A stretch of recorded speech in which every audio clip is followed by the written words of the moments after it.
Bipolar disorder versus borderline personality disorder. What makes them similar and how are they different? For those of you new to my channel, my name's Alexa Asimos, licensed therapist, and I wanted to make this video at the request of a few viewers who have asked me to help clear this up. Unfortunately, many conditions in the psychology world have similar characteristics, and it's important we know the differences so that we have a better understanding of self and treatments that may vary as well. But before we start, please hit subscribe if this type of content is for you. Please leave a like and a comment so that we can share this video with other people that are able to find our videos and so that real-life psych community can spread. Let's start with a few brief definitions. In short, bipolar disorder is a mental health condition that causes extreme mood swings that includes emotional highs, which are known as mania or hypomania, as well as lows, or as we know as depression. Whereas borderline personality disorder is a mental health disorder that impacts the way you think and feel about yourself and others, causing problems functioning in everyday life. So, how are these two disorders similar? The primary reason that some experts have proposed that BPD, so borderline personality disorder, and bipolar disorder may be related is that they share a common feature of mood instability. Bipolar disorder is associated with mood shifts from depression to mania, a mood characterized by elation, a decreased need for sleep, an increase in activity, or hypomania, which is similar to mania but less severe. BPD is also associated with mood changes and sometimes called emotional dysregulation or affective instability. People with BPD can frequently change from feeling fine to feeling extremely distressed in a matter of minutes. Impulsive behavior is also frequently experienced by both people with bipolar disorder and by people with BPD. So now that we've talked about similarities, how are these two disorders different? Well, there are some major components that separate the two. One, we look at the quality. While the disorders are both characterized by mood changes, the quality of the mood changes can be very different. People with bipolar disorder tend to experience mania and depression, while people with BPD experience intense emotional pain and feelings of emptiness, depression, anger, hopelessness, and loneliness. Another difference that we see between the two disorders are time. In BPD, mood changes are often more short-lived.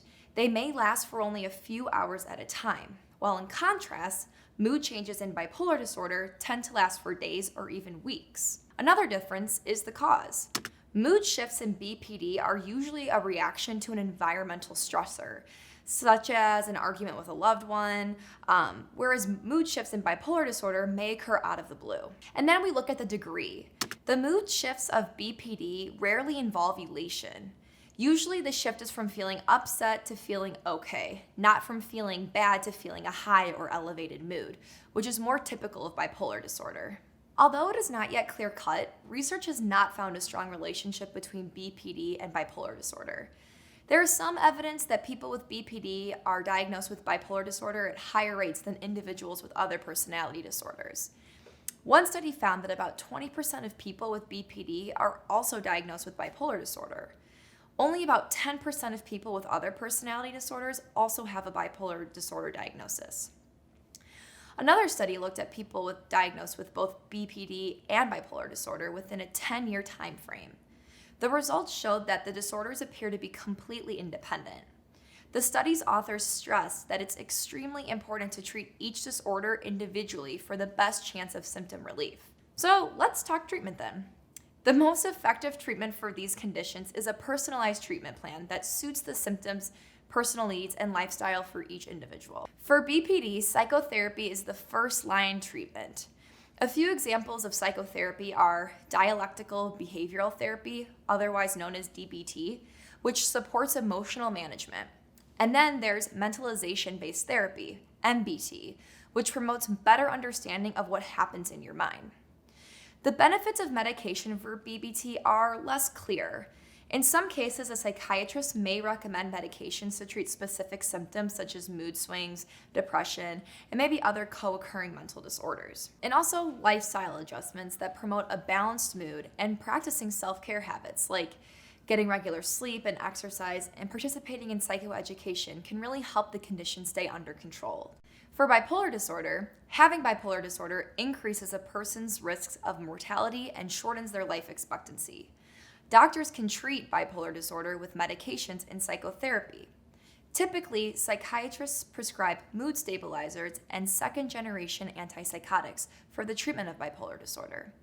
They may also prescribe antidepressant medication to treat the depressive episodes. Psychotherapies can be used in the treatment of bipolar disorder as well, including cognitive behavioral therapy and psychoeducation.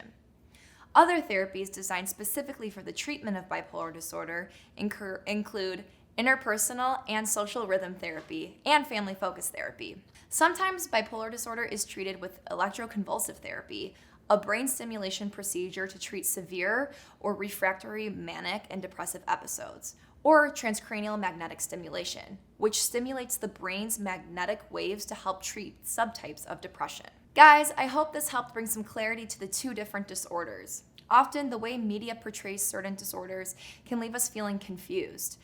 It's always important to educate yourself and to do some research before making conclusions on a diagnosis one has. And always remember, diagnoses can look different for everyone. And like we said earlier, please like and subscribe if you enjoyed this content. We'll be sure to create more content that you guys have suggestions on, so keep those comments coming. Have a great week.